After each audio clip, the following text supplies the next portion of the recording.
베트남 청취자 여러분 안녕하세요. 팟빵에서 이 방송을 재미있게 듣고 계신 청취자 여러분들께서는 구독 버튼을 눌러주시고 그 옆에 하트 버튼도 잊지 않고 꼭꼭 눌러주세요. 지금 당장 부탁드려요.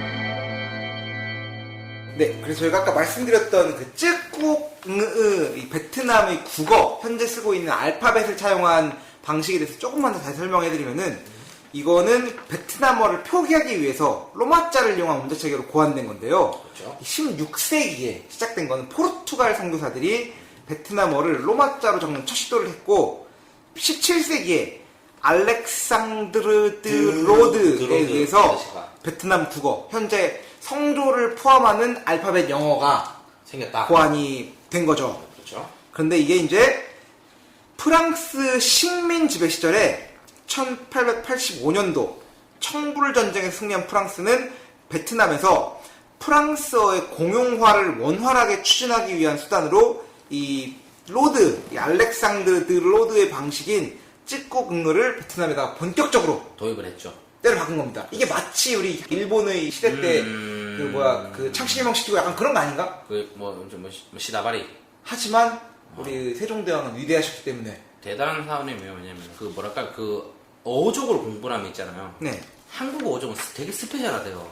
그러니까 한국말이 있고 국어가 있잖아요. 그렇죠. 근데 한국말 같은 경우는 뭐 유래가 있을 거 아니에요. 뭐 중국에서 왔는 몽골에서 왔는 제가 잘 뭐 모르겠어요. 그런 게 있겠죠 물론. 근데 한국어 같은 경우는 굉장히 스페셜하다는 거죠. 네네. 왜냐면은 그게 지금 그 뭐랄까 그 인벤트 된 지가 얼마 안 된 언어 아닙니까? 네. 그게 뭐 기껏 해봤자 뭐 얼마 전에 지금 뭐 창대하신 지가 뭐 1000년이 안 되는 500년 400년밖에 안 되는 언어니까. 네.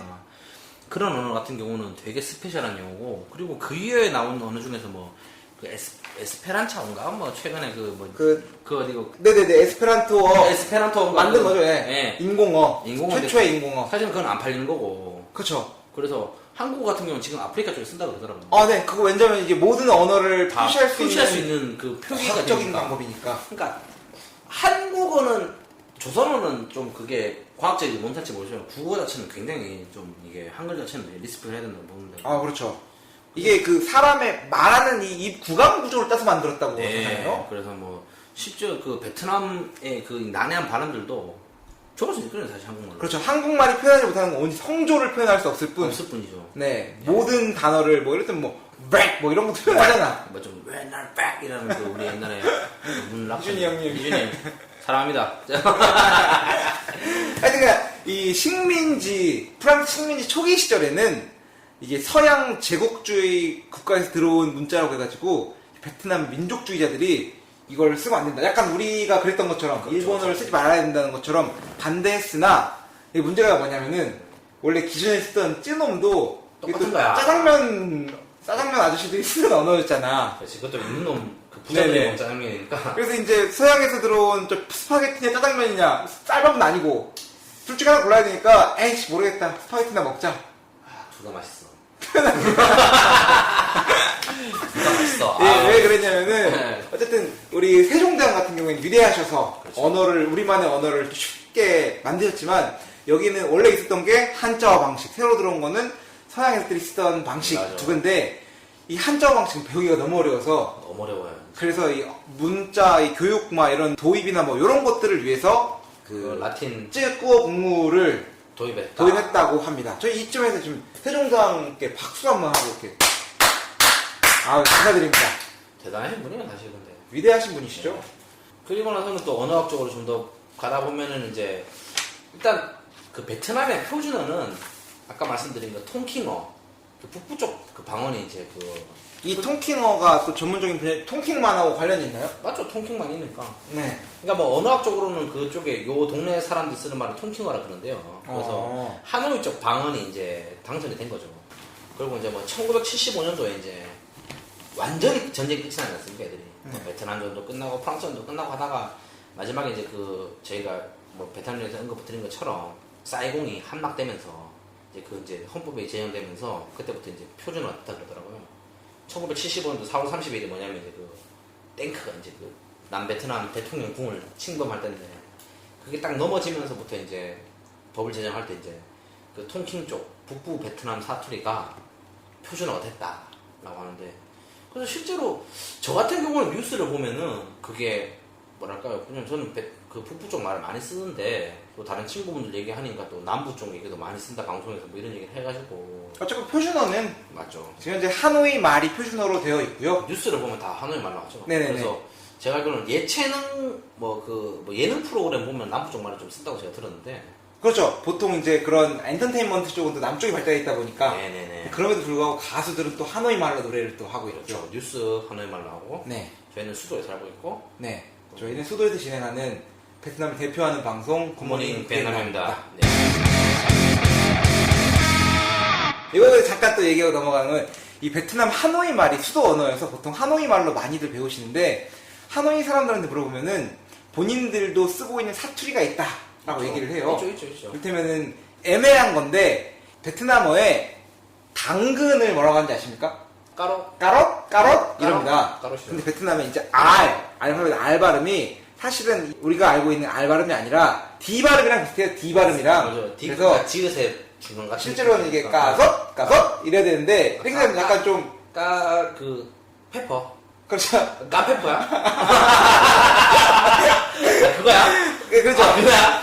이게 왜 그러냐면은 이게 DOI랑 ROI 이게 있으면은 발음이 우리가 생각할 때는 뭐 도이, 로이 이렇게 돼야 되는데 베트남어도 원래 이거를 이제 정상적으로 읽으면은 소이, 로이 이래야 되는데 이 하노이 사람들은 이 두 개를 구분 안 합니다. 이 하노이가 쓰고 있는 방언의 일부를 말씀드리는 거죠. 이거를 이를테면 나는 순대를 이미 먹었다라고 하면은 안소이소이 이렇게 됩니다. 맞아. 안소이소이. 그럼 이게 솔직히 구분이 안 되는 거야. 근데 원래대로 정상적인 걸로 하면은 제 발음이 맞진 않겠지만 안소이로이 이래야 되는 거고 요 정도로 합시다. 이거 복잡해. 하여튼 그 남부 쪽 발음도 보면 되게 이상한 거 많잖아요. 그래서 많죠. 저희 입장에서는 이상한 게 많아요. 너무 듣기가 어려워. 맞아. 정말 어려워요. 그래서 보면. 근데 마치 그 한국에서 경상도 여자 좋아하는 것처럼 북쪽 이 베트남에서도 남부말 쓰는 여자를 좋아합니다. 진짜? 왜냐면 이렇게 좀 간드러진 맛이 있거든. 아, 그래? 아이. 아 그래? 뭐이요 나 뭐이요. 아 그러지 마. 진짜 지금 따라해보면 북부에서는 이제 몇 시입니까? 하면 뭐이서 라 뭐이서. 남부에서는 뭐이요 라 뭐이요. 뭐 이런다. 엄 사장이 앞에서 그러니까 되게 기분이 안 좋네요. 지금. 왜? 보기 안 좋아. 넘어가 이씨. 이렇게 그러지 마 이씨. 하여튼 제가 이제 네. 중국말 쓰는 사람들이 컴퓨터로 키보드를 입력하거나 아니면 카카오톡 이런 거 보낼 때 어떻게 보내는지 궁금하거든요. 그거 중국 자판 있어요, 따로. 제가 알기로는 이 알파벳을 써가지고 맞아, 그걸 맞아. 변환시키는 걸 알고 변환시키는 있는데 맞아요. 이제 한국에 계신 분들이 베트남어는 이 성조가 있는데 이걸 어떻게 쓰시는지 궁금할까봐 이제 좀 잠깐 언급하고 넘어가고 싶은데 베트남어로 성조 쓰는 걸 많이 쓰시나요? 요즘은 잘 안 써요, 제가. 요즘은 근데 예전에는 많이 썼죠. 그 핸드폰도 있고 키보드도 있고 다. 그렇죠. 전화를 하시면은 그 딱딱 더블 클릭하라는 게 바뀌고 이런 게 있습니다. 그렇죠. 이제 키보드를 쓰시는 분들은 보통 이제 프로그램을 하나 추가로 깔아야 돼요. 예. 이제 알파벳을 성조를 추가할 수 있게 하는 프로그램을. 그래서 보통은 이제 뭐 아까 말씀드린 대로 자꾸 기숙사라는 단어를 다 쓰게 되는데 KY를 쓴 다음에 성조 표시를 알파벳에 딱 누르면 툭 성조가 이제 바뀌게 하는 Y를 타닥 치면 올라가야 이게 맞아요. 올라가는 게 됩니다. 그래서 이제 또 TUC 뚝 쓴 다음에 또 따닥, 버튼 하나 딱 따닥. 누르면은 푹 생기고 네, 맞아요. 단어를 완성한 다음에 성조를 또 탁탁탁 채워 넣는 방식으로 여기는 이제 쓰고 있다는 것을 참고로 하시면 될 것 같고요. 네. 그리고 생각보다 많은 사람들이 저희가 쓰는 수준의 단어는 성조 없이 봐도 알아먹더라고요. 네, 그렇죠. 지금은 이제 보통 외국 사람들은 성조를 잘 안 씁니다. 그리고 요즘에 젊은 세대들이 성조를 잘 안 쓴대요. 그렇죠. 그런 거 진짜 예전에 막 그 타이핑 하면서 그 말 줄이려고 막 뭐랄까 예전에 막 말줄임 막 그 맞춤법 하기에 많았잖아요. 저희가. 아, 그렇죠. 약간 뭐 그런 뭘까요? 좀 예를 들은 생각이 안 나네 지금. 우리나라 말 중에서 많잖아요. 옛날에 그 어디야? 그럼 우리가 보통 이응 디귿 쓰잖아요. 이응 디귿. 이응 디귿 이런 식으로 해서 이 나라도 지금 좀 젊은 사람들끼리 약간 좀 문제가 있는 게 성조를 안 쓰고 파괴하는 거지. 파괴하고 그냥 성조 없이 그냥 타이핑을 쭉쭉 하니까 요즘 좀 뭐 사회적으로 좀 문제가 있다. 저도 뭐 이런 얘기 들었어요. 지금. 왜냐면 성조를 안 써도 알아먹을 수 있는데 이게 불편하고 근데 또 성조를 써야 되는 이유가 이 성조 하나 까딱해서 잘못하는 경우가 굉장히 많거든. 이상한 얘기가 나올 수 있죠. 그렇죠. 제가 처음에 베트남에 왔을 때 누가 이제 그 병원 어떻게 발음하시나요? 뱅비안. 어려워. 약간 틀렸어 이거. 틀린 것 같아. 발음이 어려워. 나 이 발음이 이게 어려워. 두 번 떨어지는 걸 두 번 해야 돼. 맥 떨어지는 게 되는데. 아니고 점 찍는 발음을 두 번 해야 돼. 그 적증 발음을 이런 발음을 두 번 해야 돼 그렇죠. 지금 이게. 맥 이래야 되는데 요거를 처음 하는 사람 발음할 수가 없는 거야. 없어요. 내가 봐서 한국 사람 중에 이거 자연스럽게 발음하는 사람 있을까? 없을 것 같아요. 한국 그건 사람은. 어려워 진짜. 네네. 뭐 어쨌든 이제 이거를 얘기한 이유는 이게 성조가 굉장히 표현하면 이제 알아볼 수 있는데 성조를 안 적었을 때 문제가 되는 경우가 있어요. 많죠. 그 일단 제가 그 단어가 뭔지는 말씀드리지 않겠지만 아침이 뭐예요? 아침 베트남어로 뭐 어떻게 하나요? 상. 앞에까지 붙이면 보이상. 부어이상이잖아요. 그 부어이라는 단어를 어. 성조를 까딱까딱 잘못하면은 어. 굉장히 문란한 단어가 돼요. 무슨 단어예요? 찾아보세요. 표현 좀 해봐요 지금. 표현 어떻게 해, 이거를? 아 궁금하잖아. 우리는 시kum 방송이 아닌데. 아니 그냥 대충. 아니 표현 못해. 그게 액션이야 아니면은 컬처야 뭐야 그거. 이게 그 사물이죠. 여기까지 하고 넘어가는 걸로 하겠습니다. 그래서 그 사물이 사람한테만 있는 거야 아니면 다 있는 거야? 사람한테 있는 것 같아. 아마 그건 것 같아요. 잘 기억 안 나는데. 사람한테만 있는 거라고? 뭐지 그거? 제가 찾아보도록 네, 하겠습니다. 그럼 나중에 찾아보면 좋을 것 같습니다. 알겠습니다. 베트남어에 대한 역사나 흐름을 이 정도로 하면 될 것 같고, 베트남어를 이제 한국에서 배울 수 있는 곳에 대한 정보가 좀 나와 있는 게 있어가지고 좀 말씀드리려고 해요. 네, 현재 베트남어에 대한 위상은 한국에서 수능 시험으로까지 볼 수 있는 정도죠. 그렇죠. 제2외국어 베트남 수능을 한번 봐봤습니까? 안 봤어요 지금. 그 제가 최근에 저희 친구 같이 베트남어를 공부했던 친구가 있는데 지금 한국에 돌아갔어요. 네. 다시 이제 베트남에 나올까 고민하길래 와라 하니까 용기를 잃었더라고. 내가 베트남어 돌아가면 베트남어 다 까먹었는데 잘할 수 있을까? 그래서 제가 이제 친구한테 얘기를 했죠. 한번 네이버에다가 베트남어 수능을 검색해봐라. 그리고 거기 있는 문제를 풀어봐라. 20문제를 풀고 나서 형 나 다 맞았어. 그러면 저는 추천드리고 싶은 게 그거가 되면은 네. 다른 걸 공부해서 서울대를 가세요. 그렇죠. 뭔 고생을 시키냐고 애를. 야 국영수 공부해서 서울대를 가. 제2외국어 공부할 필요 없네. 하여튼 베트남어는 한국에는 총 대학교가 4군데가 있대요. 베트남어를 배울 수 있는 데가.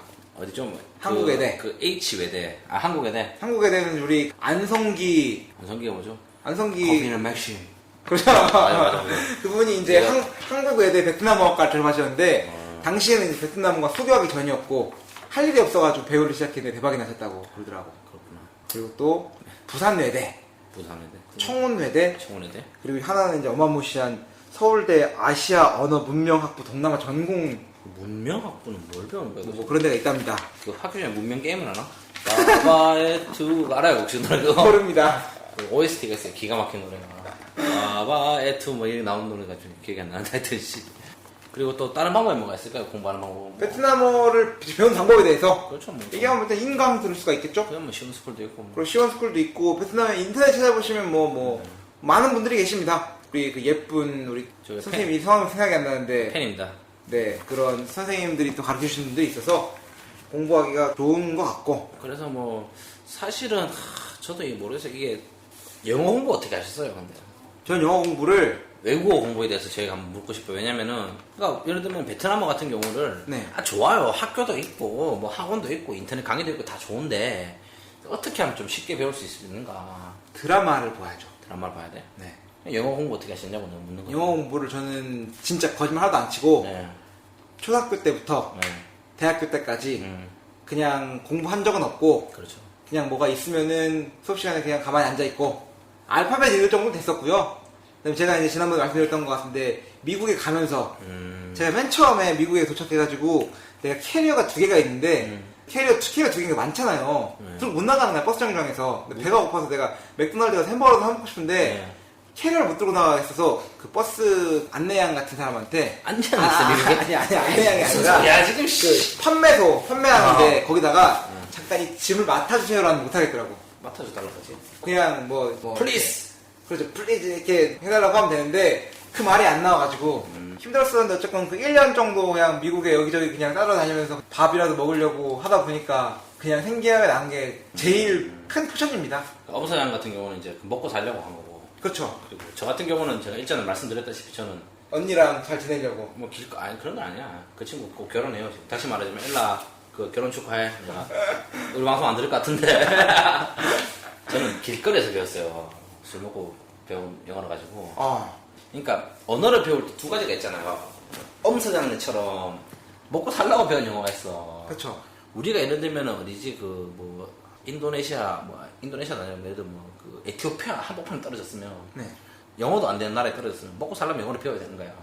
먹고 살려면 에티오피아어를 배워야지, 맞지? 어. 그리고 두 번째 같은 경우는 그 말이 재밌고 놀러 다니면서 배우는 방법이 있는데. 그렇죠. 근데 베트남어가 제가 생각했을 때 좀 포션이 애매해. 그래서 제가 이번에 그 베트남어 특집을 준비하면서 좀 느낀 게 뭐냐면 그런 얘기가 있더라고요. 왜 베트남 사람들이 한국 사람들이 베트남어를 못 배우냐. 왜 그럴까요? 필요가 없다라는 거야. 첫 번째 약간 뭐랄까, 야 얘네들 말 안 배워도 내가 먹고 살아라는 그 약간 뭐랄까 우월의식 그런 게 있을 수가 그런 있죠. 게 있다 그러더라고요. 왜냐면은 저 일할 때 저희가 예전에 그 미국 무대 인터넷에서 만났던 미스터 파커 선생님 계신데 네. 그분은 한국 와이프랑 결혼을 하셨고 네. 20년 동안 한국에 살았는데 한국말을 알아는 들어도 말을 못해요. 알아는 들어요? 알아는 들어 그 사람. 같이 은행을 갔는데 네. 은행 그 캐셔 보시는 분들이 이렇게 말을 하잖아. 네.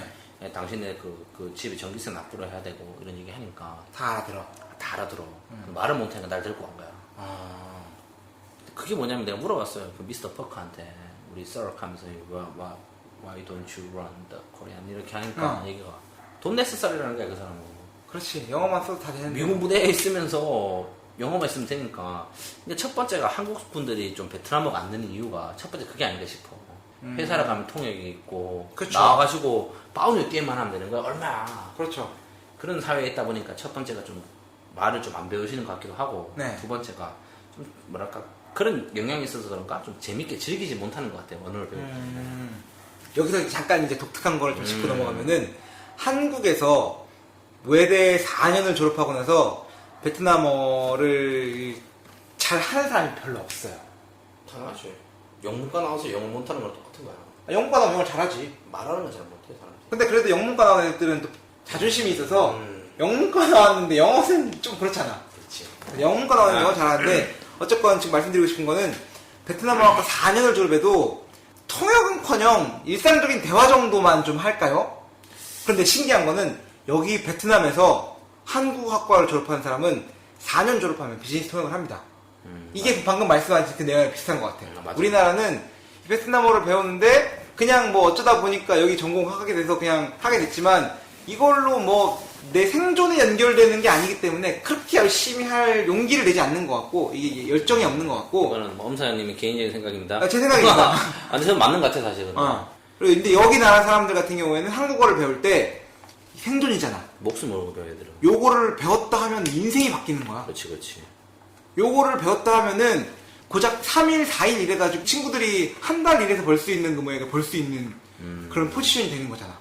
약간 그런 거 아닌가? 맞는데 제가 뭐 좀 주제가 좀 이상하게 꼬이는 게 이게 쉽게 배우는 걸 묻고 어떻게 베트남어를 공부해요 하니까 그래서 뭐 좀 말씀드리면은 좀 그런 절박함이 부족한 게 아닌가 한국 분들이. 네. 저도 그렇고 사실은 많이 물어보세요 저한테 너 베트남 어느 정도 하냐면은 제가 식당에서 밥 시킬 정도면 된다 라고 하니까 사실은 뭐 그렇게 못한다고 생각하지 않는데 또 따지고 보면은 저희가 베트남에 산 지 시간이 있으니까 훨씬 더 잘해야 되거든요. 그렇죠. 항상 아쉬움이 있습니다. 아쉬움이 있습니다. 그래서 그 절박함이 좀 문제가 아닌가.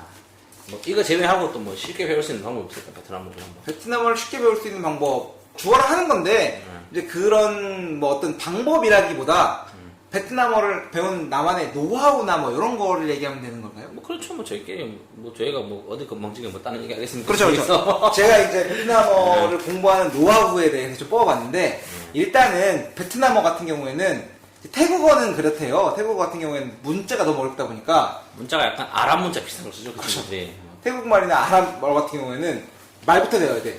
이 문자 배우려고 하면은 끝도 없기 때문에 맞아요. 말을부터 배우고 나서 그 다음에 문자를 이렇게 하고 들어가는데 베트남어는 조금 다릅니다. 베트남어는 문자부터 하고 들어가도 상관이 없고요. 이거는 이제 포르투갈 선교사님들의 역할로 이 사람들이 이제 알파벳을 쓰기 때문에 그리고 아까 말씀드린 것처럼 고리버기 때문에 단어가 네. 안 바뀌어요. 네. 맞죠. 접근이 쉬운 게 있어서 네. 일단은 베트남어를 배우실 분들은 알파벳을부터 맞히시면 되고요. 일단 알파벳을 모르셔도 베트남어는 대충 보면 읽을 수 있습니다. 그렇죠. 틀리게 가서 그렇지. 많이 다르잖아요. 그렇죠. 잘못된 것 같은데. 그래서 이제 저 같은 경우에는 처음으로 베트남어를 배울 때 문자를 배웠고 일기를 쓰기 시작했어요. 일기는 좋은 것 같아요. 사실. 네. 여기가 베트남어가 일기를 있어서 공부하기가 좀 편한 이유는 영어와 어순이 말다시피 서술어가 수식하는 걸 뒤에서 수식하는 거 말고는 거의 비슷해요. 그렇죠. 투부정사까지 비슷해. 그렇지. 아, 맞죠. 그치. 네, 맞아. 네, 그래서 영어랑 어순이 진짜로 거의 유사해요. 이를테면 하나만 해볼까요, 문장? 함정 맞으면 예를 들어보시죠. 나는 밥을 먹었다. 또이 안 껌. 또이 안 껌이지, 그래. 영어로 어떻게 하죠? I eat, I have I have rice. 뭐 그런 거잖아. 요즘 순서가 똑같잖아. 똑같이. 나는 너를 사랑해. I love you. I knew him. 아니요. I love you. 한국말은 어떻지? 나는 너를 사랑한다. 달라져. 달라지. 한국말은 약간 일본이랑 비슷한 거고 그치. 영어랑 비슷하다 보니까 저 같은 경우에는 가장 기초적인 이런 문장들 있잖아요. 나는 밥을 먹었다. 나는 공부를 한다. 나는 학교에 간다. 이거를 영어로 구글을 트랜스레이터로 켜놓고 I study English 한 다음에 베트남어로 번역 하면은 또이당합 뭐 이런 식으로 되니까. 근데 이건 좀 다르게 보시는 게 아까 말씀드린 것처럼 약간 ing가 앞에 따로 나와버리니까 그렇죠. 그런 건 건 조금 조금 다르죠. 감당하셔야 되고 네네네. 그리고 그 구글 번역에 대해서 팁을 말씀드리자면 한국말을 베트남어로 바로 옮기시지 마시고 당연하죠. 한국말을 영어로 옮기신 다음에 영어를 베트남어로 옮기세요. 가급적이면 영어를 하셔가지고 영어하고 베트남어 왔다 갔다 하시면 공부하시는 게 제일 편해요. 제일 편해요. 예. 구글 번역기의 그 어큐러시죠. 그 정확성을 따질 때도 네. 영어를 끼고 들어가셔야 좀 정확합니다. 사실. 그렇죠. 네. 그리고 이제 뭐 제가 볼 때 이거는 뭐 두말할 필요 없겠지만 아까 계속 얘기했는데 이걸 얘기 안 했네 우리가. 베트남어를 배우는 가장 좋은 방법. 사랑하십시오. 그렇지, 바로 그거지. 사랑했어요. 사랑하는 사람을 만나시면 됩니다. 그런데 김종규처럼 만나시면 안 되고요. 맞아요. 그분은 이제 사랑하는 사람에게 한국말을 전해주기 위해서 지금 역할을 하고 계신 거라서. 회장님이 지금 언변이 들고 있죠 지금.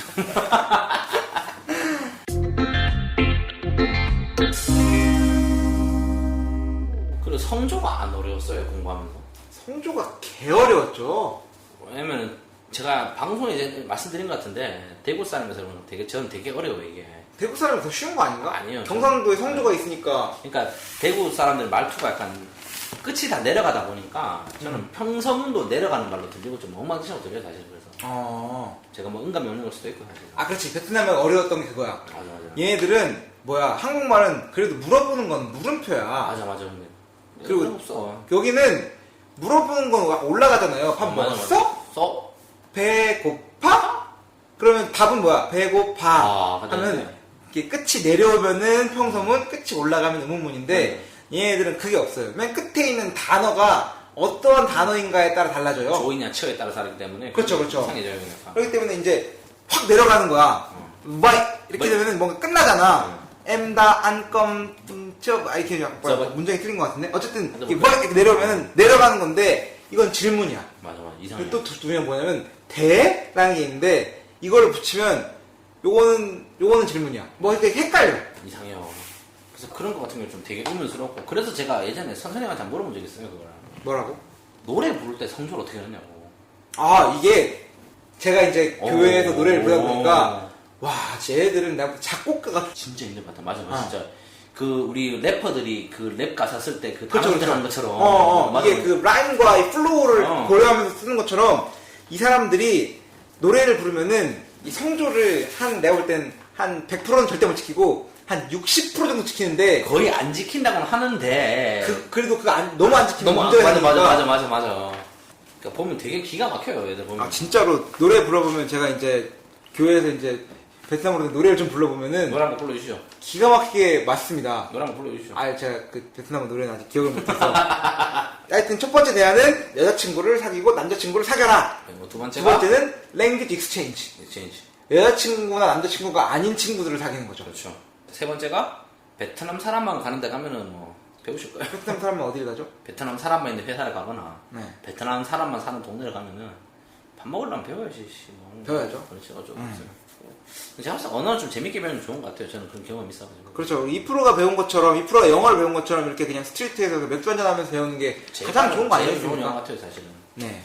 왜냐면은 바꿔 말씀드리지만 베트남 같은 경우는 한국 사람들이 얘기를 하면은 좀 호의적이에요, 사실. 굉장히 호의적입니다. 예를 들면은 저기 뭐 뉴욕에 저기 뭐 맨하탄 거리에 있는 포장마차 가가지고 네.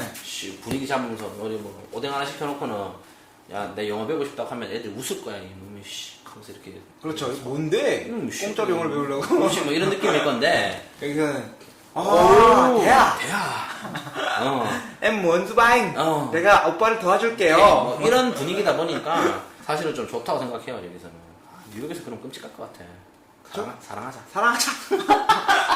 아까 말씀드렸던 언어 교환 같은 경우에는 뭐 방법이 여러 가지가 있는데 언어 교환하는 클럽들이 베트남 현지에서 배우시는 분들이 있을 수가 있고 맞죠. 한국에 계셔도 인터넷 세계 넓지 않습니까? 아마 그 교환 학생이 워낙 많다 보니까 요즘에 네. 한국에서도 쉽게 찾을 수 있을 것 같아요. 그것도 그렇고 제 말은 이제 그런 어플리케이션. 많죠. 그래서 언어 교환 앱이 있습니다. 근데 언어 교환 앱이 굉장히 좀 부적절한 방향으로도 좀 쓰이려는 부분이 많아서 좀 조심하셔야 되는데 뭐 이렇게 뭐 헬로톡이라던가 그런 언어 교환 앱들이 있는데 여기서 이제 국가 설정 베트남을 하시면은 베트남 사람들도 한국 관심 많이 있기 때문에 또 이렇게 카톡도 하시고 메시지상으로도 이렇게 초고받으시면서 공부하실 수가 있고. 그리고 제가 맞습니다. 그리고 리스닝이 되게 중요한 것 같아요. 그렇죠. 되게 중요한 것 같아요. 왜냐면은 그 발음 자체가 그 미국 사람들이 한국 사람 발음을 들으면은 되게 어색하게 들린다고 하더라고요, 사실은. 그리고 한국 사람이 그 영어 리스닝이 안 되는 이유가 완전 다른 발음이 하니까. 그렇죠. 그 F로 시작하는 발음도 fuck과 퍽이 있는데 우리는 그 사람들이 퍽을 발음하면 우리는 fuck이라고 듣고 약간 이래 돼버리니까 그것 때문에 어렵다 그러더라고요. 네. 근데 영어 같은 경우는 그나마 좀 친근하죠. 왜냐면 저희가 뭐 조금씩 간에 중고등학교 때 공부를 했으니까. 네. 근데 베트남 같은 경우는 그게 아예 없는데 성조가 들어가다 보니까 리스닝이 중요하지 않냐라는 좀 저는 생각을 해요. 저도 그래서 말이 잘 안 들려요, 사람들이. 영어 얘기가 나와서 말인데 제가 이제 외국인 친구랑 베트남어를 배우는데 네가 유리하냐 내가 유리하냐에 대해서 한번 따져본 적이 있었어요. 네가란 말을 쓰면 안 돼요. 왜요? N워드는 흑인들이 싫어합니다.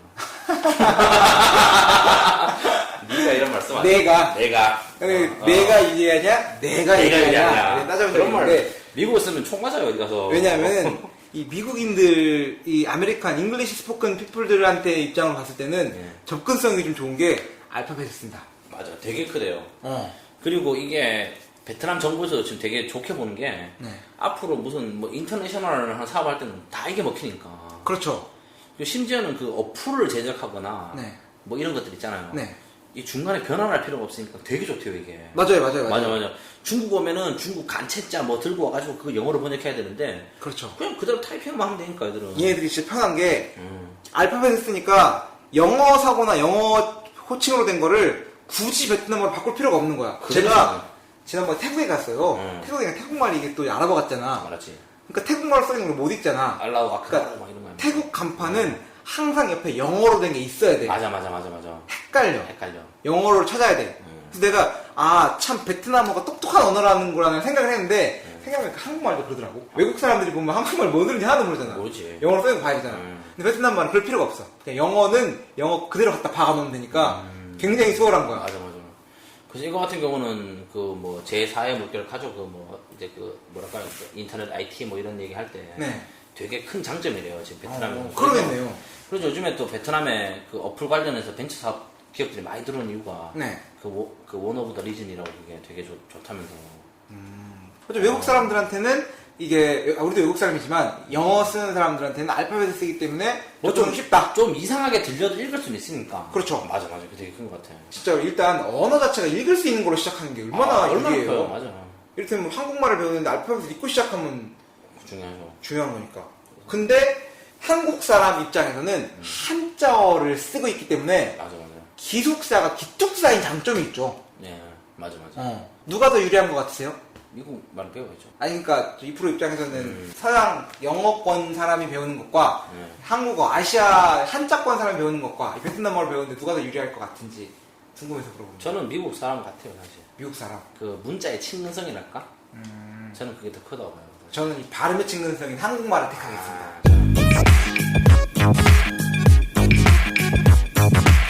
제가 이제 주변 사람한테 베트남 사람들이 한국말을 빨리 배울 수 있는 이유에 대해서 이제 얘기를 들었는데 이게 왜 그런 거냐 하면 아까 말씀드렸던 한국말을 배웠을 때 가질 수 있는 메리트가 크기도 하지만 이 나라 사람들이 뭐 그렇다네요. 성조가 6개잖아요. 그렇죠. 이제 귀가 발달해야 돼. 음을 구분할 수 있는 파워가 있어야 돼. 말했다시피 이프로가 말했던 것처럼 언어를 배우는데 가장 중요한 거는 음을 구분할 수 있고 들을 수 있는 힘이 있어야 되는데 실제로 애들이 말을 배울 때 그렇잖아요.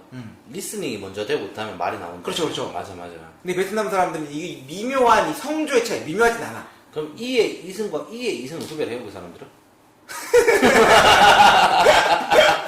이 얘기 아실까요? 청취자분들 몇 분은 웃으실까요, 지금 이거? 2의 2승과 2의 2승을 구별하시면은 되게 베트남 사람들은, 다시 한번 뭐가 뭐죠? 2의 2승과 2의 2승. 그러니까 2의 2승이 숫자 2의 2죠. 2의 2승. 2의 2승은 알파벳 2의 2고, 네. 2의 2승은 2의 2개고, 2의 2승은 2가 2개고. 그러니까 잠깐만, 이게 2는 자연로그 2잖아. 그렇지, 그렇지. 그러니까 자연로그에 자연로그 승을 할 수가 있고, 2의 2승은 종류가 그러니까 총 하나, 둘, 셋, 네 가지 만들 수 있잖아. 조합을 더 만들 수 있지. 네 가지지. 왜냐면 총 아니지. 알파벳이 숫자 2, 숫자 2. 아닌가? 그 다음에 어. 숫자 2 알파벳 숫자 2. 그거를 네 개를 한번 연속으로 해볼래요, 발음을? 2의 2승, 2의 2승, 2의 2승, 2의 2승. 이거를 구분을 어떻게 해? 이거는 난 정확하게 구별해. 공감하실 겁니다, 여러분. 경상도 쪽에서 방송을 청취해주신 분은 이거 댓글 제보해 주시면은 제가 추진하겠습니다. 이거 시험쓰고 그거 내 방송이니까 내 마음대로 할 거야. 이씨 하면서. 하여튼간 귀가 발달한다고 아 그러더라고요. 근데 그럴 수도 있을 것 같아요, 사실 네. 이게. 그래서 이게 음을 구분을 잘하니까 어. 아무래도 언어를 빨리 습득할 수밖에 없다는 거죠. 왜냐면은 진짜 왜냐면은 한국의 그 언어 교육이 잘못된 게 리스닝 없이 그냥 무조건 문법 외우고 그 다음 리스닝을 들어가니까 이게 뭐 인간의 그 DNA상의 메커니즘상으로 안 맞다 그러더라고요, 이게. 그래서 네. 애들 같은 경우 그렇잖아요. 듣고 말을 하니까.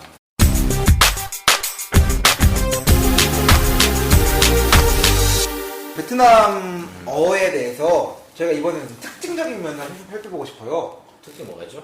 이를테면은 베트남이 영어권은 네, U and B잖아. 그렇지. 편해. 어. 베트남어는 한국말은 이게 할아버지, 아저씨 뭐 이 정도인데 베트남어는 더 복잡해. 조퍼가 개적보적이에요. 여기가 와 진짜로 진짜 개적보여, 여기 진짜. 장난 아닙니다. 아. 이를테면은 형님 동생 구분하는 게 내가 볼 때 세상에서 제일 빡셀 것 같아. 사촌의 당수까지도 여기 다 있어요. 뭐 호칭이. 호칭이 있을 뿐더러 이 위아래를 구분하는 게 굉장히 엄격해요. 엄격해요. 우리나라처럼 굉장히 나이 이걸 굉장히 따지거든요. 유교 문화권이 아주 찌들었어. 그렇죠. 뿌리 깊게 내리고 있기 때문에 심지어 웃긴 사람들, 이 젊은 사람들은 한자도 못 읽어.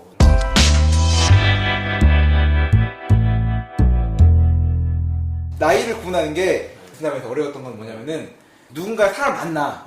그러면 그 사람이 내가 그 사람을 어떻게 불러야 할지를 고민해야 되는데 진짜 어려워요. 그게 너무 어려운 거예요. 와, 얼마 전에 제가 경험납니다. 예전에 같이 일하던 친구가 있었거든요. 네. 그 직장 동료인데 그 친구가 그 뭐 일전에도 말씀드렸죠. 그 장가간 친구인데 네. 그 친구가 여자친구 데리고 나왔어. 여자친구 됐구나. 여자친구도 그 시집을 간 친구고 어. 같이 술을 한 잔 먹게 됐는데 와 이게 뭐라고 불러야 되지? 모르겠더라고. 진짜 저 여자분은 나보다 나이가 많은가? 많을 수도 있고 적을 수도 있고 동갑일 수도. 이게 정말 힘들어요. 근데 이게 진짜 어렵습니다. 진짜 어렵습니다. 이게 그냥. 이게 이 사람들은 본능적으로 되는데 우리는 어려운 게 택시를 탔어. 근데 한국에서는 그냥 뭐 주어가 중요하지 않아요. 한국은. 맞아. 한국은 주어가 없어도 되는 언어야. 맞아. 뒤에만 좀 그냥 올려주고 내려주면 되는데 이 나라는 내가 나이가 많은 사람이건 적은 사람이건 주어가 빠지면 이건 예의가 없는 겁니다. 언어에 주어가 들어가야 되는데 누군가를 부를 때도 주어를 넣어서 불러야 되는데 근데 처음에 나이를 모르잖아. 근데 이렇지만 우리나라처럼 뭉뚱그려서 할 수 있는 뭐 저기요, 뭐 언니, 여기요 이게 없어. 형님 이런 단어가 없어요 여기는. 무조건 형 아니면 동생 동생, 아니면 친구야. 친구 딱 동갑 아니면은 삼촌뻘 그러니까 아빠보다 나이가 좀 어릴 뻘 되는 사람을 부르는 거 아빠보다 나이가 좀 많은 뻘 되는 사람 부르는 거 그리고 할아버지를 부르는 거. 부르는 게 있고 뭐 네. 이상해요 이 나라가. 그래서 할아버지를 만났다 그러면은 엉 부르면 되고 아빠보다 나이가 좀 많을 것 같다 그러면 추. 빡빡빡 그 다음에 빡. 아빠보다 나이가 어릴 것 같은 사람은 추. 추. 그 다음에 아빠보다 나이가 어릴 것 같은 사람보다는 작은데 나보다 나이가 많을 것 아이, 같은 사람 형님. 그 형님 아잉. 나랑 동갑은 맛. 나보다 아래는 M M. 이렇게 되는데 내가 택시 타는데 택시 아저씨가 나이가 조금 많아 보여. 그럼 이제 뭐라고 해야 돼? 아잉이지 아잉. 아잉이라고 하면 되는데 추라고 많이 하더라고 근데. 그렇죠. 추라고도 많이 하는데 저는 그냥 아잉이라 그래요. 왜냐면 외국이니까 우리 외국인 프리미엄 있잖아. 그래서 그러니까 외국 베트남 사람들이 항상 얘기하더라고. 어. 한국 사람들은 나이와 관계없이 무조건 아잉이라고 한다고. 아 맞아. 왜냐면 편하거든. 편하지. 아잉은 실수를 하지 않는 단어입니다. 그렇지. 어설프게 뭐 나이가 그러니까 많지 않은 사람한테 막 빡 이런 거 했다가 얘가 나를 나이를 많게 보나? 기분 나쁘게 생각해 또. 근데 그게 더 곤란한 게 여자분들 만나면 정말 아, 그렇죠. 나보다 언니라고 하는 것도 또 예전 누나라고 하는 것도 그렇지. 그러니까 그걸 되게 싫어하시니까. 네. 그래서 제가 물어봤어요 그 직원한테 그 옛날 같이 일하던 네. 그 아는 형님이죠. 근데 뭐 그 미스터 민 어떻게 해야 되냐 하니까 그냥 반이라고 그러면 된대. 애매한 나이 때는 왜냐면 이제 저희도 이제 어디 가서는 뭐 어린 나이는 아닌 거고 많은 나이도 아닐 때는 그냥 빤 하면서 네. 그냥 하면은 그러니까 반이 또 이래서 나이를 물어보면은 그때부터 이제 뭐 그렇죠. 예. 이 프로젝트 정리됐고 저도 이제 그거에 대해서 항상 고민을 하다가 친구한테 물어보니까 친구가 그렇게 얘기하더라고요. 호칭은 뭘로 해도 상관없다. 왜냐면은 높여서 부르는 거는 자기를 존중하는 걸로 받아들이고 낮게 부르는 거는 나를 어리게 봐줬다는 걸로도 좋을 수 있다. 근데 여기에는 실패의 가능성이 항상 내재되어 있기 그렇죠. 때문에 외국인들 입장에서 이 호칭을 부르는 게 너무나 어려운 어렵죠. 겁니다. 그리고 또 대표적인 게 또 그런 게 있죠. 이 나라는 또 뭐가 있죠? 그 유별사라고 해서 뭔지 아세요 혹시? 모르겠습니다. 앞에 그게 붙어요. 그 뭐랄까요 지금 동물을 수식할 때 꼰이 나오잖아. 아, 그렇죠. 관사라고 하죠. 관사를 관사. 그걸 유별사라고 하더라고요. 아. 좀 더 전문적으로 하면은 네. 한국말 같은 경우는 그거를 안 쓰는 경우가 되게 많은데 여기 없죠, 같은 경우는 한국말은? 있죠. 아닌가? 아, 한토시다 뭐 이런 거. 한토 책 한 권, 그렇죠, 한 뭐 권. 한 병 이런 식이 있는데 여기 같은 경우는 굉장히 이게 많습니다. 많습니다. 네. 굉장히 많이 써요. 여기는. 과일에 구분하는 게 있고 맞아요. 과일도 뭐 종류별로 다르지 않습니까? 지금 기억은 잘 안 나는데. 이게 모양이 둥근 거에다가 꽈를 과 쓰고 쓰고 그렇죠. 그뭐 되게 복잡해요 이거 같은 경우는. 복잡하죠. 네 그런 것들이 대표적으로 또 유명하고 대신에 좀 다른 게 뭐냐면은 그 명사에 성별은 없어요 이 나라가. 아, 그건 없습니다. 네. 없어요. 그 사람 덜 골치 아파. 맞아. 예전에 제가 스페인어 공부한다고 좀 까불 때가 있었는데. 저도 이스라엘 그 히브리어 와, 공부할 때. 골치 아프더라고 그 나라가. 네. 배는 여성형이고 뭐 차는 남성형이고. 이거 말도 안 되는 걸. 씨 이게 이런 거 그 페미니스트 분들이 들고 올라가지고 고쳐야 되는데. 남자 여자가 어딨어? 남자 여자 그랬어요 세상에. 그럼 지금. 중성은 어딨어? 트랜스젠더 어떻게 해? LGBT는 어떡하라고 세상에 지금. 그러니까 베트남은 그런 게 없다. 네. 아 그리고 또 하나 신기했는 게 제가 찾아보다 보니까 그런 게 있더라고요. 인사말이 바뀌지 않는데 무슨 말이지? 우리는 안녕하십니까 사장님. 안녕하십니까? 안녕하세요. 안녕히 계세요 엄 사장님. 음. 뭐 좋은 아침입니다. 굿모닝 굿애프터는 굿나잇이 있는데 네. 베트남은 생각해보면 그거 그렇게 없잖아. 그냥 진짜. 신짜오야. 네. 신짜오. 그리고 신짜오잖아. 그래서 생각해보니까 저도 뭐 이게 뭐 찾다 보니까 나오더라고요. 이게 인사말이 변동이 없는 언어라고. 이게 엄밀히 치면 진짜고는 잘 안 씁니다. 안 써요. 이게 보통 이게 보면 아까 말했다시피 호칭 짜오. 상대방에 따라서 짜오아잉. 짜오아잉 형님 짜오아잉 어. 짜오옹 짜오박 그리고 심지어 아침 인사, 점심 인사, 저녁 인사 똑같아요. 그렇죠. 짜오 보이상 이런 말 안 쓰잖아. 잘. 그렇죠. 그냥 어. 똑같이 인사하고 있다. 거의- 안녕이야 안녕. 안녕이야. 어. 그리고 끝날 때도 빨빨 안녕. 안녕 짜오야 그냥. 맞잖아요. 맞아요. 그래서 저도 좀 공부 많이 했어요 예전에. 아마 그 교과서에도 있죠. 뭐 짜오 보이상 뭐 이런 식으로 해가지고. 있어요. 영어식 따라하는 아침 좋은 아침. 좋은 아침. 우리나라도 뭐. 좋은 아침 안 쓰잖아. 안 써. 그냥 밥 먹었나 이런 거 쓰잖아. 그렇죠. 식사는 했나 뭐 이런 거. 그렇죠. 아까 전에 저희가 또 얘기했던 게 한국에서 항상 있던 교과서에 나올 거야. 맞아요. 뭐 고마워요. 그러면 천만해요. 천만해요. 천만해요 쓰시는 분 계신가요? 잘 안 쓰죠. 안 쓰죠. 1000만 명 중 한 명 쓸 것 같아. 천만해요 아니요 그냥 에이 뭐 이런 거 가지고 그냥 에이 가지고 야너 그냥 너 이런 말 쓰죠 막. 여기도 이제 아까 전에 얘기한 게 땀비엣이란 말을 많이 배워요. 땀비엣. 땀비엣. 그럼 그게 이제 뭐냐면은 빠이빠이 빠빠이. 안녕. 그리고 또 행감라 이런 말도 있죠. 그렇죠. 행감라인 다음에 봐요. 네. 땀비엣이라는 말 쓰는데 실제로 여기 공부할 때는 땀비엣을 많이 배우는데 실제로 잘 안 쓴다면서요? 한 번도 정말 단 한 번도 들어본 적이 없는 말 같아요. 들어본 적 있어요 땀배에서. 들어본 적은 있는 것 같긴 한데 잘 기억이 안 나. 행감 라인은 몇번 맛있어. 그런 종류 쓰는데 땀배에서는 정말로 저는 이게 마치 저는 이게 한국에 있는 천만에어와 같은 단어가 아닌가. 천만에 뭐 살펴가세요 이런 말 살펴가세요. 종류 쓰나? 살펴가세요는 어르신들한테 아, 쓸 것 같은데. 그런가? 뭐 뺑기 치소 이런 말. 너무 많이 쓴 말이죠. 그런 단어들 예 베트남어가 이렇습니다. 그렇습니다. 베트남어 배운 것에 대해서 뭐 이점이라던가 뭐 그냥 베트남어에 대한 우리 프로님의 견해, 경험 이런 거 잠깐 얘기해주고 베트남어 배우니까 어땠어요? 더 앞으로 더 배워볼 생각은 없으신가? 있죠. 생각만. 생각만 해요. 행동은 없고. 행동 없어. 아, 그럴 거면 다 대통령 해고 한국사 지 다. 근데 뭐랄까요? 근데 그런 게 있지 않습니까? 요즘에 뭐 그 예전에 최근에 언어학자들이 많이 말씀하시는 게 그 뭐 언어가 사고를 지게 한다.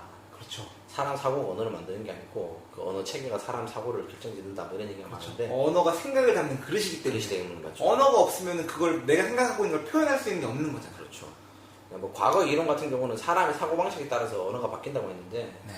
뭐 촘스키 씨 같은 사람들이 아마 그렇게 얘기를 했을 거예요 예전에. 그래서 뭐 단순히 얘기하면은 한 나라의 문화나 한 나라에서 가장 오래 살고 뭐 그 나라의 애정을 표현하는 거에 가장 좋은 방법이 언어를 배우는 배우는 거죠. 거죠. 네. 네. 그리고 두 번째 좋은 게 여기서 조금만 하셔도 조금만 하셔도 어떤 걸 보라고? 베트남은 잘한다고 해요 애들이. 베트남 사람들이. 음.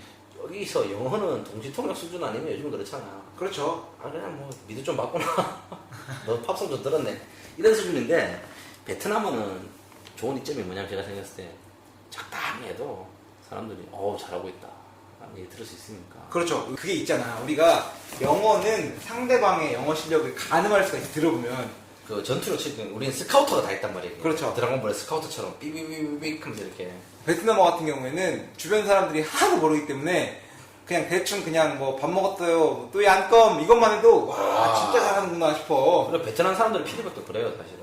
한국 분들이 워낙 베트남어를 공부를 많이 안 하시다 보니까. 그렇죠. 진짜로 이게 참 안타까운 건데 제가 베트남에 오고 나서 2주부터 지금까지 와 베트남어 잘한다는 얘기 할수 있습니다. 진짜로 웃겨요. 2주밖에 안 되는데 잘한다. 그 옛날에 뭐 그 시가 있죠 예전에. 뭐 무슨 시가 너의 이름을 불러주니까 뭐 그 꽃이 되었다는. 아 그렇죠. 저 그 김춘수 씨의 예, 꽃. 근데 우리는 베트남 사람들이 이름만 물어주면 꽃이야? 꽃이야. 그렇게 생각하는 것 같아요. 그래서 뭐 그렇게 생각합니다. 그래서 가장 큰 이점이 두 개가 아닌가. 첫 번째 한 나라의 베트남에 대한 문화를 이해하고 아무래도 생존을 오래 하시고 뭐 비즈니스라든지 일을 하시려면은 말을 배우는 게 큰 도움이 될 거고 두 번째가 조금만 공부해도 효과가 좀 크다. 크다. 이번에 이제 제 견해에서는 저는 베트남에 일단은 살기로 마음 먹은 상태니까 베트남어를 좀 잘해보고 싶은 욕심이 좀 커요. 그렇다고 해서 욕심을 내서 뭐 공부를 열심히 하거나 하는 건 아니지만 그리고 나름대로 또 시간을 내서 아침에 1시간씩 또 베트남 친구하고 공부하려고 시간을 내고 있는데 이 왜 그러냐면은 결국은 저희 그 꿈과 희망을 찾아온 거에 귀결되는 거 아니겠습니까? 이 꽁빨. 똥빨. 베트남어 한 가지 완벽하게 하면은 진짜 베트남에서 모든 것이 다 될 것 같습니다. 그런 생각이 드니까 그렇죠. 왜냐면은 뭐 이론상으로는 그래요. 좋은 아이템, 뭐 좋은 생각을 가지고 통역 쓰면 되는데 그렇죠. 아무래도 그 뭐랄까 그 휴먼들 간의 그 뭐랄까 그 커뮤니케이션은 그 다이렉트죠. 릴레이션십. 릴레이션십. 되게 커요 사실. 네. 좀 그럴 것 같잖아요. 사실 저희 한국에 와가지고 뭐 어설픈 뭐 사투리 써가면서 뭐 전구지 장사 한번 해보겠습니다 하면서 이러면은 뭐 전구지 뭔지 아세요 혹시? 전구지가 김치 같은 거 아닌가? 부추. 아. 대구 사투리를 전구지라 그래요. 그래서 그래서 뭐 전구지 장사하게 한번 도와주시오 하면은 제가 도와줄 것 같아. 미국 고정이어가지고. 아 그렇지 않아? 사실은 좀 그치. 예를 들면은 뭐 같은 값이면 전라도 사투리 오시면 괜찮은 거 없어요? 저는 전라도라서 뭐 대충 뭐 왜 깎아먹자? 왜가 뭐야? 참여. 아 왜? 어. 그 제페니스가 아니야? 아니야. 아니야. 그 외놈들 말고 왜라고 하는데 그래 뭐 예를 들면 그런 것도 있잖아. 그런 거 가지고 째쟁이라는 뜻 알아? 째쟁이? 몰라 그게. 처음 들어? 째쟁이? 무슨 뜻인 것 같아? 몰라. 추측도 안 돼? 뭐 배를 째나? 째쟁이라는 말 몰라요? 와, 난 이게 충격이었는데 째짜다. 아니야. 그거 아니야. 뭐야? 째쟁이란 말은 약간 그 멋쟁이와 비슷한 단어야. 아. 째낸다라는 동사를 쓸 수 있는데 째낸다. 째낸다. 너 째쟁이. 와우 째쟁이. 나는 이게 표준어는 아니더라도 적어도 전국 사람이 이해할 수 있는 그런 말일 줄 알았는데 째쟁이는 와 이거 째쟁이는 전라도 아니신 분들은 모르더라고. 아 진짜로? 어. 전 전라도는 다 이해할 겁니다. 째쟁이 무슨 말인지. 몰라. 처음 들어봤어. 이게 바로 전라도와 경상도의 벽. 예를 들면 이제 저희랑 비즈니스를 할 때 뭐 이런 얘기 해주면은 똑같은 값이면 좋으니까. 그렇죠. 제가 이제는 좀 포인트를 알아가지고 내가 이거를 얘기하면 이 사람들이 진짜로 나를 높게 보는 것들 몇 개 알아요. 왜요? 그러면 뭐 현지인들이 쓸만한 그 드립 같은 거 될 수 있고 또 추원이란 말 아세요? 추원. 굉장히 또 잘한다, 옳다 이런 말 하는데 추원, 그러니까 no 그러면 엄마가 밥하는 것처럼 잘한다. 뭐 이런 표현이 있어. 이런 거를 베트남 사람한테 해주면은 야 이제 그냥 내 이름은 뭐 또이땐라 뭐. 근데 진짜 그 말 써? 사람들이? 추엔 뭐지? 많이 써요. 네. 추엔껌 넣음에? 추원 껌맨노 아, 좀 맨노. 그런 걸 쓰면은 진짜 좋아합니다. 진짜? 네, 진짜 좋아해요. 난 못 들어봤지. 아니 그러니까 못 들어봤지. 왜냐면 우리가 안 써보고 안 들어본 건 안 들리니까 또. 그냥 그런 느낌 아니야? 우리나라 쓰는데 토사구팽 같은 말이에요 하면서 막 모르겠네. 친한 사람한테 쓰지 말라고 하면서 굉장히 좋아하는 단어들인 거죠. 네. 그래? 우리나라는 좀 간지 이런 말인가? 그러니까 우리나라로 치면은 와 그 뭐 멘붕 뭐 이런 거 쓰면 좋아하는 것 같은 거지. 그런 건가? 멘붕. 와 너 멘붕을 알아? 뭐 이런 거. 좀 사자성어 느낌 같은데? 어? 사자성어 같은 거. 뭐 온고지신을 실천하여 뭐 이런 느낌 아니야? 약간 그런 건 그런 거 아닌가? 그런 건 배운 사람들은 또 더 잘할 수 있는 거니까. 좀 그렇잖아. 나 좀 생각이 좀 그래 들어요 갑자기. 외국인이 갑자기 그런 거는 I'm Mr. Mike 하면서 온고지신 하면 되게 그런 거는 이제 어. 여기도 그 속담 있잖아요. 그렇지. 어스코에다 껐다. 그러면 떴다. 건강을 가진 것이 모든 걸 가진 것이다. 뭐 이런 것도 있고 뭐 이런 속담들인데 그런 거를 좀 공부하시면은 또 이 사람들이 또 굉장히 놀라워합니다.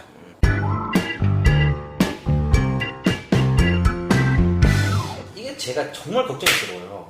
뭐? 우리가 앞에서 그렇게 많이 떠들었잖아. 예. 뭐 이벤트를 한다, 뭐 경품을 지급한다고 했는데 우리 둘이 제비 그냥 둘이서 엄사장 2% 사다리 타게 가지고 뭐 있잖아요. 1.5배나 1.3배나 가지고 그거 할까 아닌가 좀 걱정이 돼요 사실 지금. 우리가 그렇게 안 할 건데 걱정이 돼? 그래도 만약에 호응이 없으면 우리 둘이라도 해야 될 것 같아. 호응이 호응이 없어서. 없으면은 뭐 우리 둘이라도 해야 되니까. 네. 그래서 좀 어쨌거나 뭐 좋은 취지로 하는 거고 하다 보니까 또 청취자분들께서 많이 들어주셨으면 좋겠어요 지금. 네, 잘 들어주시길 참여도 많이 해주시고. 부탁드립니다. 네. 그 아까 전에 오프닝 멘트로 준비하려고 했다 놓쳤던 얘기를 또 우리가 하면서 마무리할까요? 저희가 뭐 알타이 어족이니 뭐 몽골 어족이니 뭐 인도 뭐 유럽 어족이니 뭐 많은데 여러 가지 그 언어학자들이 가장 큰 뭐랄까요 그 숙제가 뭐냐면은 태초의 언어에 대해서 얘기를 하는 거래요. 저도 성당을 다니는 사람이고 뭐 바벨탑 이야기에 대해서는 청취자분들이 많이 아실 건데 그중에서 그 태초의 언어가 있었고 사람이 교만해지다 보니까 말을 찢었다. 네. 뭐 하느님께서 그런 말씀이 있는데 뭐 이건 종교적인 멘트라는 거 아닙니다. 제가 그냥 있는 얘기를 드리는 거니까. 예. 그 원류를 찾기 위해서 사람들이 고민을 많이 해요. 아까 말씀드린 것처럼 여기도 뭐 아시아 오스트리아 언어고 한국말 같은 거는 알타이어니 뭐 여러 가지 말이 많은데 결국 본질에 대해서 제가 고민을 해보니까 좀 그런 생각이 들었어요. 말은 결국 뭔가 관심과 사랑에 의해서 만들어지는 게 아닌가. 뭐지? 내가 너무 급교원적으로 끝내는 것 같은데. 아니죠. 맞습니다. 맞는 것 같아요, 그래서 사실은. 여러분들께서도 네. 사랑, 베트남어를 사랑하시고 베트남 사람들을 사랑하시고 단지 뭐 그거에 대한 그 표현 방법은 여러 가지 있을 것 같아요. 사실은 뭐 사랑이란 말이 뭐 한국말로는 뭐죠? 사랑. 사랑. 영어로는 러브. 베트남어로는 중국어로는 뭐지 그거? 중국어로는 와인이 아인 것 같아. 아이고 뭐 예. 예를 들면 뭐 그 프랑스어로는 쭈떼무가 아마 사랑할 겁니다. 하여튼 뭐 그런 그런 거고. 건데 뭐 여러 가지 방법이 있고 말은 많겠지만. 베트남어를 하고 있는데 베트남어를 몇 배 먹어? 예요. 베트남어는 그렇죠. 띵예오. 띵예오가 사랑인데 네. 결국 뭐 본질적으로 돌아가면은 뭐 언어에 대한 관심과 그 나라에 대한 관심, 문화에 대한 관심과 사랑을 가지는 게 가장 중요한 게 아닌가. 그렇죠, 그렇죠. 라고 생각을 합니다. 네. 너무 급조했다 바벨탑이랑 이게 지금. 그러니까 아까 난 준비했다고 해서 이거 쳤는데 이걸 못 봤네. 못 봤어 지금. 하여튼 뭐 그건 시간이 한 아니고. 시간 넘어가다 보니까 저도 이제 긴가민가합니다 지금. 네, 여러분들의 베트남 학습을 시원스쿨과 굿모닝 비엔남이 응원합니다. 네. 그래서 뭐 저희가 좀 반응이 좋으면 생활 베트남을 가지 뭐 이런 것도. 또 특집을 또 사이사이에 하나씩 만들어 볼까도 고민하고 있고요. 네, 저희가 소리가 떨어지면 좀 넣을 생각이니까 반응 좀 부탁드리겠습니다. 네, 하여튼 오늘 방송도 여기까지 재미있게 들어주셨기를 바라며 네. 감사 멘트를 베트남어로 한번 해주시죠. 쓰니까는 너무 단단하다. 요즘 되지 뭐. 그런가? 네. 뜻까먼 널 떡가 뭐 이거. 씬까먼 뜻니요. 떡가 뭐니 네, 감사합니다. 네. 굿모닝 비엔남. 굿나잇이란 말이 없잖아 베트남에. 베트남어에는 굿나잇이 없어. 축응원이란 말이 있죠. 그거는 그냥 잘 자요지. 잘 자요죠. 그 성시경 씨 때문에 한대. 잘 자요? 그거 하면 안 돼 우리가. 야, 근데 이게 지금 마지막으로 또 하는 말인데 한국말에는 잘 자란 말이 많아. 잘 자요, 오빠 좋은 밤 보내요, 좋은 꿈 꿔, 뭐 있는데 여기도 뭐 그렇게 표현할 수 있지만 여기는 이제 100이면 100 다 그냥 축응원. 축응원. 그게 무슨 뜻이냐면은 좋은 맛있는 꿈을 단꿈 꿔라. 꾸기를 희망한다. 단꿈 꿔라. 이건데 이제 약간 좀 좋습니다. 뭐 여러분들 모두 좋은 밤 축응원. 축 감원이야? 예. 감원, 굿나잇, 바이바이. 남자들 안녕. 안녕.